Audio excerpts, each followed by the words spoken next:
नगरी में, हमारे पुरखों की नगरी में, और हमारे सभी क्रांतिवीर स्तंभ कारंजे पर मैं नमन करना चाहती हूँ कि आज बड़वानी में ऐसे तो बहुत समय से संतोष वर्मा जी का नाम पूरे भारत देश में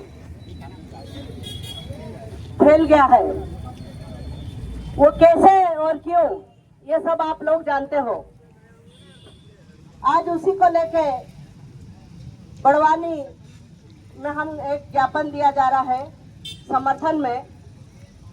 इस बात को लेके हमारे सभी साथी एसटी, एससी, ओबीसी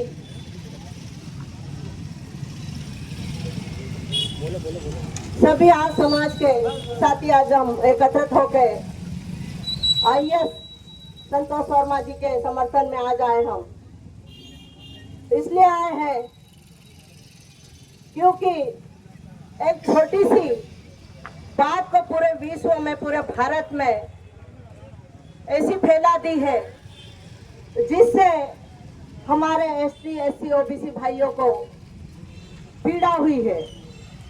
सिर्फ एक शब्द ने बोलते हैं हम, ये देश किसका है? हम बोलते हैं आदिवासियों का देश है, एसटी, एससी, ओबीसी का देश है। ये देश संविधान से चलता है, संविधान से चलता है, लोकतांत्रिक तरीके से चलता है। हम सब इस देश के रखवाले और इस देश के चालक मालक सब है। पर जब एक आईएएस अफसर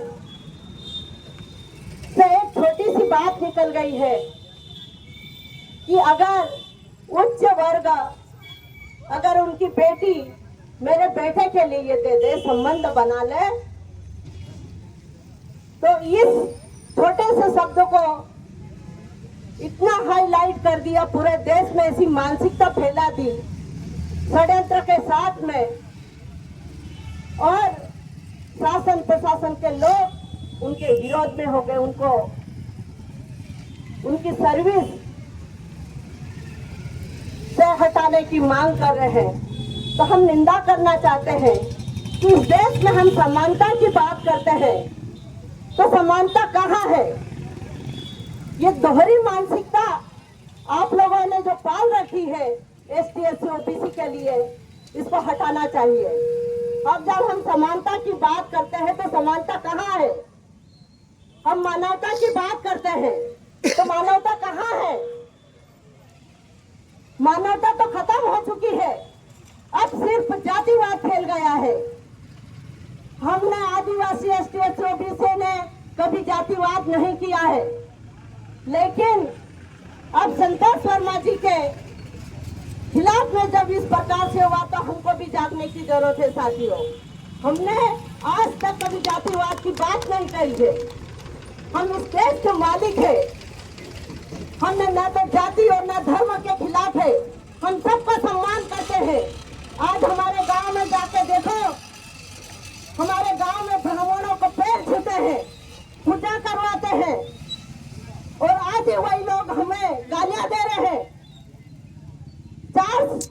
40 नंबर लाने वाला व्यक्ति और 400 की बात करता है, तो ऐसी मानसिकता, घटिया मानसिकता रखने वालों को हम विरोध करना चाहते हैं।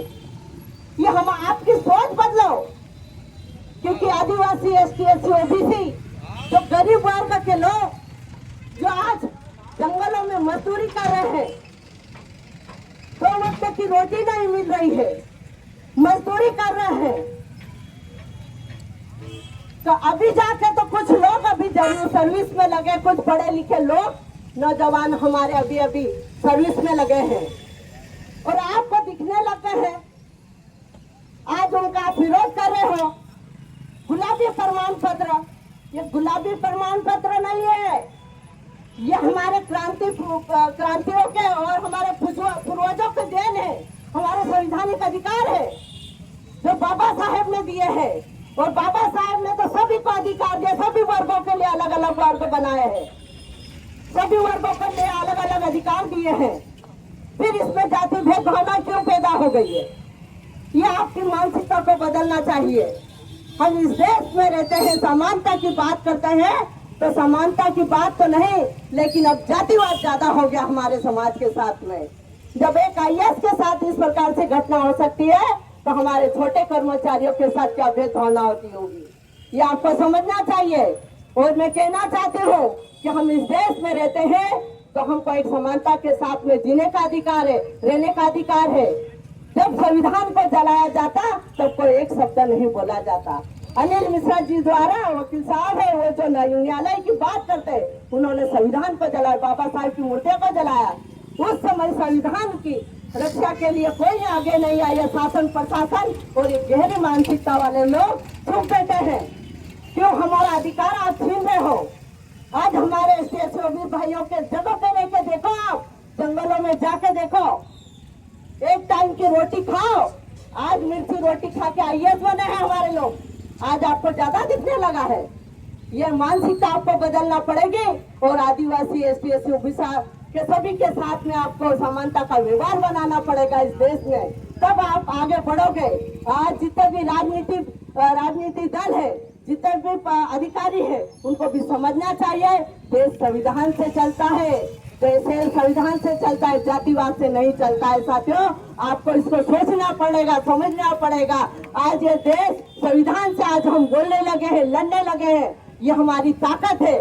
जो अधिकारी बने हैं, नेता बने हैं, ये ऐसे ही नहीं बने हैं, ये संविधान से बने हैं, ना कि कोई किसी विचारधारा के साथ बने हैं। हमारी विचारधारा हमारी पुरखों की विचारधारा है, क्रांतियों की विचारधारा है। हमारे आज युवा बेरोजगार है, आज युवा बेरोजगार है, महिलाओं पे अत्याचार होता है। क्यों नहीं मणिपुर की घटना पे आज तक किसी विधायक, सांसद, मंत्री ने बात नहीं रखी है? आज क्यों हमारे अधिकारी आज एक शब्द नहीं बोले कि हमारी बहन बेटे के साथ अत्याचार होता है, किसी ने आवाज नहीं उठाई? ये सौतेला व्यवहार है। आज जब आदिवासी की बेटी पर अत्याचार होता तो किसी का मुंह नहीं खुलता। आज एक बेटी के बारे में बोल दिया है कि ब्राह्मण बेटी हमारे बेटे, तो उसमें बुरा क्या? हमको संबंध बनाना चाहिए। समानता की बात आएगी, हमको रोटी बेटी का व्यवहार बनाना चाहिए।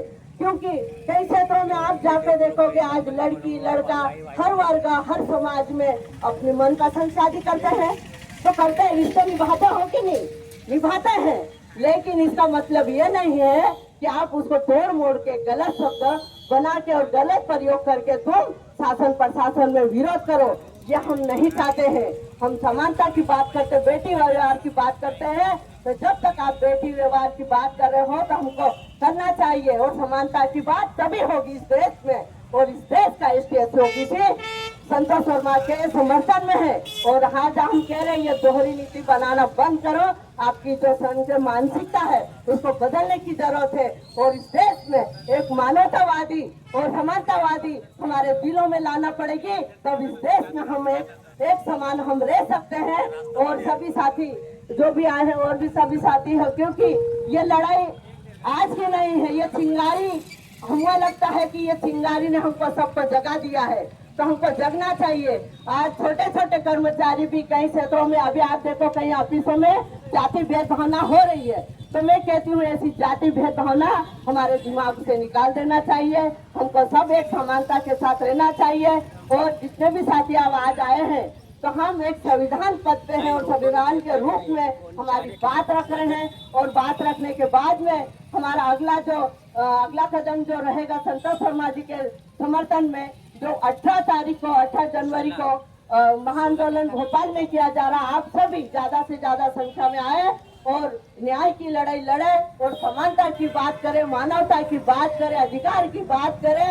आज जगह नहीं तो बाद में नहीं जग पाओगे, लेकिन एक चिंगारी आपको देश भर में, प्रदेश भर में ये चिंगारी समानता की चलाना पड़ेगी, तभी हम आगे बढ़ पाएंगे। जोहार, जिंदाबाद।